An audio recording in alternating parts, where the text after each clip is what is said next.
नमस्कार मित्रों, जय श्री राम, जय हिंद, जय भारत। मित्रों, अभी कुछ दिन पहले 22 मार्च को जनता कर्फ्यू के बाद 25 मार्च से हमारे प्रधानमंत्री जी ने पूरे देश में लॉकडाउन किया था। लॉकडाउन किया तो बम्बई में चूँकि एकाएक लॉकडाउन था, काफ़ी परेशानियां भी हुई, लोग परेशान हुए। उस पीरियड में लोगों ने काफ़ी तकलीफ़ें उठाई और काफ़ी लोगों ने काफ़ी मदद भी किए लोगों के, और मदद शायद इतना किए हैं, सरकारी स्तर पे तो कुछ हुआ कि नहीं हुआ ये तो हमें नहीं मालूम, लेकिन एक संस्थागत तरीके से लोगों ने एक दूसरे की काफ़ी हेल्प की, काफ़ी मदद की, और जिससे कि लोगों ने लॉकडाउन को झेला। फर्स्ट लॉकडाउन को किसी भी तरह से झेल लिया लोगों ने। उसके बाद मित्रों एक ऐसा दौर आ गया कि मुंबई से पलायन का दौर शुरू हुआ, और काफ़ी संख्या में जो प्रवासी मजदूर थे जो कि अन्य प्रांतों से मुंबई शहर में आए हुए थे या कई शहरों में आते जाते हैं, क्योंकि आजीविका का साधन उनको वहीं पे मिलता है। उत्तर प्रदेश और बिहार में तो एकदम से है ही नहीं। आज 70-73 सालों से देश आज़ाद हो गया है, लेकिन फिर भी आजीविका खोजने के लिए हमें बाहर ही जाना पड़ता है। हमारे उत्तर प्रदेश में आज तक यही विकास हुआ है और अभी तक का यही विकास है कि उत्तर प्रदेश में मजदूर पैदा होंगे और मजदूरी करने अन्य प्रांतों में जाएंगे, अन्य देश के अन्य शहरों में जाएंगे। उत्तर प्रदेश में उन्हें रोज़गार नहीं मिलेगा। ऐसी हमारी सरकारों ने व्यवस्था की है और ऐसी परिस्थिति में हम लोग रहते हैं उत्तर प्रदेश में। और फिर भी हम, चूँकि अब हमारा जन्मभूमि है, अब वही बात है कि जन्मभूमि तो जन्मभूमि ही होता है, उसका तो कोई जवाब ही नहीं है। कितना भी हो, भले ही वो ऊसर बंजर क्यों ना हो, लेकिन ममता तो उतना ही होता है जितना एक माँ से होता है। तो इसलिए लोग अगर कहीं ठिकाना नहीं मिला तो अपनी जन्मभूमि की तरफ लोगों ने रुख कर लिया, और चूँकि उचित भी था कि आदमी कहाँ जाएगा, अपने जन्मभूमि की तरफ ही जाएगा। लेकिन अब भी 2 दिन नहीं हुए 1 करोड़ लोगों को रोजगार दिया हमारे यहाँ के मुख्यमंत्री, यशस्वी मुख्यमंत्री श्रीमान योगी आदित्यनाथ जी ने और प्रधानमंत्री जी ने मिल करके। मित्रों, और अभी जो है, मैंने तब से लेकर के अभी तक ये देखा कि उत्तर प्रदेश से काफ़ी लोगों के फ़ोन आ रहे हैं कि भैया क्या स्थिति है। चूँकि मेरे पास तो काफ़ी फ़ोन आए हैं, और भी हमने अपने कई मित्रों से बात किया तो वो भी बोले कि भैया फ़ोन आ रहे हैं गांव से कि भैया मुंबई की क्या परिस्थिति है, आने लायक है कि नहीं। ये सोचने की बात है कि 1 करोड़ रोजगार किसको दिया। लेकिन अब सरकार कह रही है दिया तो दिया, किसी को मिले या ना मिले वो बात अलग है, लेकिन दिया तो दिया। आज लोग फिर से आना शुरू हो गए हैं। कल को अगर फिर कोई कंडीशन ख़राब हो, क्रिटिकल कंडीशन पैदा हो, तो फिर वही हालत होगा कि फिर भागेंगे, फिर रोएंगे, फिर चिल्लाएंगे। लेकिन जाएं तो जाएं कहाँ। समस्या तो ये है कि क्षुधा पीर सही सकई न जोगी, कि पेट की भूख तो योगी भी नहीं बर्दाश्त कर सकता।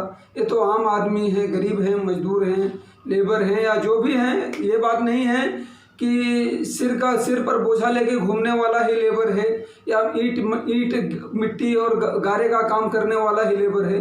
जो अपने परिवार का बोझा लेकर के अपने सिर पे घूम रहा है वो भी लेबर ही है मेरे हिसाब से, क्योंकि परिवार की भी जिम्मेदारी जो है वो बहुत बड़ी है और सबसे वजनदार चीज़ है। एक बार ईंट और पत्थर का वजन तो ऊपर चढ़ता है, नीचे उतर जाता है, लेकिन परिवार की जिम्मेदारी ऐसी है, ये ऐसा वजन है मित्रों, ऐसा बोझा है कि एक बार सर के ऊपर आ गया तो फिर नीचे नहीं जाता। नीचे तभी जाता है जब आदमी की सांस टूटती है। तो उस परिवार की जिम्मेदारी, उस परिवार को जो बोझ को वहन करता है इंसान, वो किसी लेबर, किसी मजदूर से कम तो नहीं होता मेरे हिसाब से, क्योंकि वो अपने परिवार का लेबर है, अपने परिवार का पेट भरने वाला है, अपने परिवार का भगवान भी है वो। इसके लिए अब लोगों का फिर से उत्तर प्रदेश से पलायन शुरू हो चुका है। चूँकि मैं जानता हूं कि कुछ बीजेपी के सपोर्टर हमारे इस वीडियो पे नाराज होंगे और उल्टा सीधा कमेंट करेंगे, लेकिन फिर भी मैं बोल रहा हूं, जो सच है वो मैं बोलूँगा। और मुझे कोई रोक नहीं सकता। और दूसरी बात, मैं आज ये भी स्पष्ट कर दूं आप लोगों को कि मैं वीडियो को लाइक शेयर सब्सक्राइब के लिए नहीं बनाता हूं। मैं समाज में क्या चल रहा है उस चीज़ को बताने के लिए बनाता हूं कि लोगों को मालूम हो, लोग देखें। और लोग भुगत रहे हैं, जो चिल्लाते हैं ना कि सरकार ऐसे सरकार वैसे, वो भी भुगत रहे हैं। बस बात यही है कि उनको IT सेल से पैसा मिलता है, वो चिल्लाते हैं। और चिल्लाने का कोई कारण नहीं है, क्योंकि ये सरकार ने स्वर्ग से तारे तोड़ के नहीं लाया है अभी तक जमीन पे। कह रहे हैं बहुत विकास हो रहा है, बहुत विकास हो रहा है, जबकि यूपी से डेली हमें किसी न किसी बाजार में ऐसी खबरें आती है कि भैया आज यहाँ पे ये हो गया, आज यहाँ पे वो हो गया। कहीं रोड के दुर्दशा की फोटो आते हैं, वीडियो आते हैं, तो कहीं पे कोई भुखमरी का वीडियो आता है, तो कहीं पे कोई किसी के प्रताड़ना का वीडियो आता है, कहीं कुछ न कुछ। चूँकि सरकार है, मैं समझ सकता हूँ कि कहाँ कहाँ पहुँचेगी, लेकिन जो जरूरी चीज़ें हैं, जो मूलभूत चीज़ें हैं, उन तक सरकार की पहुँच अभी तक नहीं बन पाई है। और कहते हैं विकास हो रहा है। विकास कहाँ हो रहा है? हमें तो रिंकी पिंकी चिंकी भी नहीं दिखाई दे रही है आपके विकास में।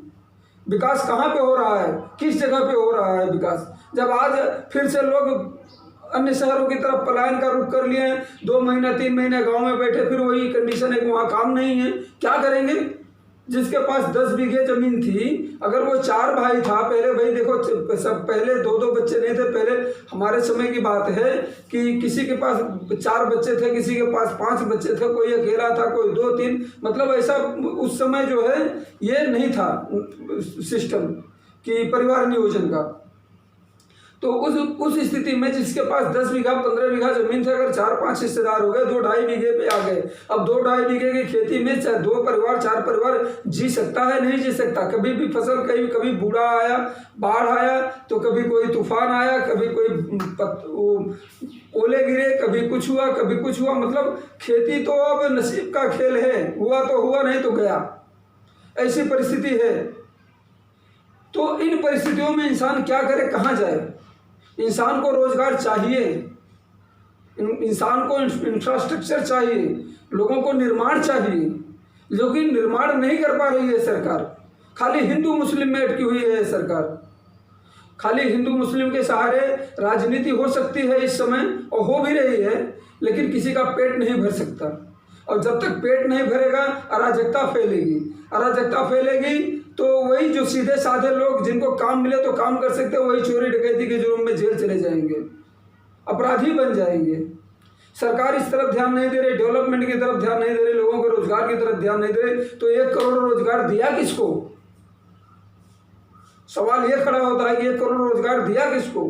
जब आज फिर लोग वही सोच रहे हैं कि भैया हमें मुंबई जाना, हमें सूरत जाना, हमें यहाँ जाना, हमें वहाँ जाना है। ऐसी परिस्थितियां क्यों निर्माण हो रही हैं? सरकार इस पर विचार करे। चूंकि मैं समझ सकता हूं कि ये तुरंत का काम नहीं है, लेकिन जो भी घोषणा हो वो पूरे प्रूफ और सबूत के साथ हो कि 1 करोड़ लोगों को रोजगार मिला, तो किसको मिला?